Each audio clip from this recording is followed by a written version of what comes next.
The Last Lantern, a spooky tale of abandoned lighthouse remnants. I, Seymor Watcher, never believed in curses until I found the lantern. It washed ashore one foggy morning as I patrolled the rocky beach. The light, feeble and flickering, pulsed like a heartbeat within the cracked glass casing. Its brass frame was weathered, etched with salt and time, yet something about it drew me closer. Against my better judgment, I carried it home to the lighthouse.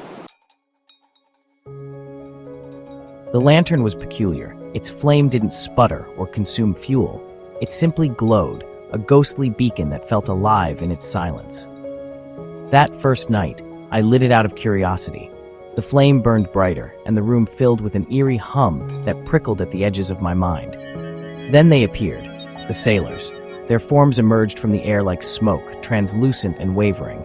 Their faces were hollow, gaunt with anguish and despair. Each one whispered, their voices like wind through shattered glass. They spoke of storms, shipwrecks, and watery graves, of lives cut short by the sea's merciless grasp. At first I was horrified, but pity soon took root in me. These weren't just ghosts, they were trapped souls, adrift and forgotten. The lantern, it seemed, was their tether. Driven by guilt and some deep-seated need to make things right, I resolved to help them. That's what I told myself anyway.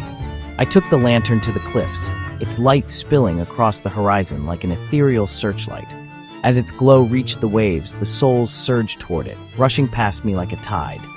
I felt them, a cold, suffocating presence seeping into my veins.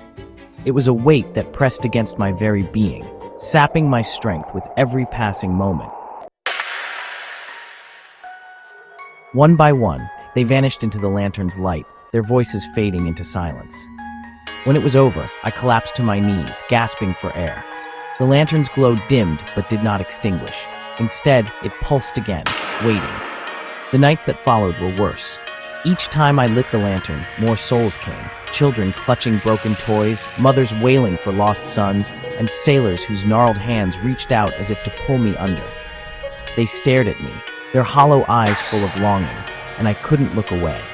They touched me, their icy fingers grazing my skin, leaving trails of numbness that never seemed to fade. And with each soul I guided, I felt myself slipping away. My reflection in the lantern's glass grew paler, my features sharper. It was as if the souls were taking pieces of me with them, fragment by fragment. My hands trembled constantly, my breath shallow and weak. Yet I couldn't stop. How could I? The lantern had chosen me, and I was bound to its purpose. Then came the night I saw it, my own face. The lantern had summoned a soul unlike any I'd seen before. It wasn't hollow or anguished. It was calm, almost serene, and it looked exactly like me. It stared at me through the glass, its eyes unblinking, as if it had been waiting. "Seymor Watcher, who are you?"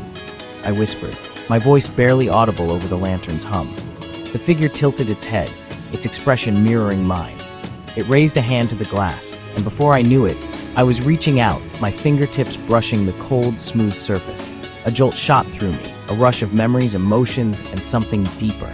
It wasn't just a soul, it was my soul. I stumbled back, the lantern's glow flaring violently. The room spun, shadows clawing at the walls. The figure remained, but now it wore a look of sadness, as if mourning what I had become. "Seymor Watcher? Why?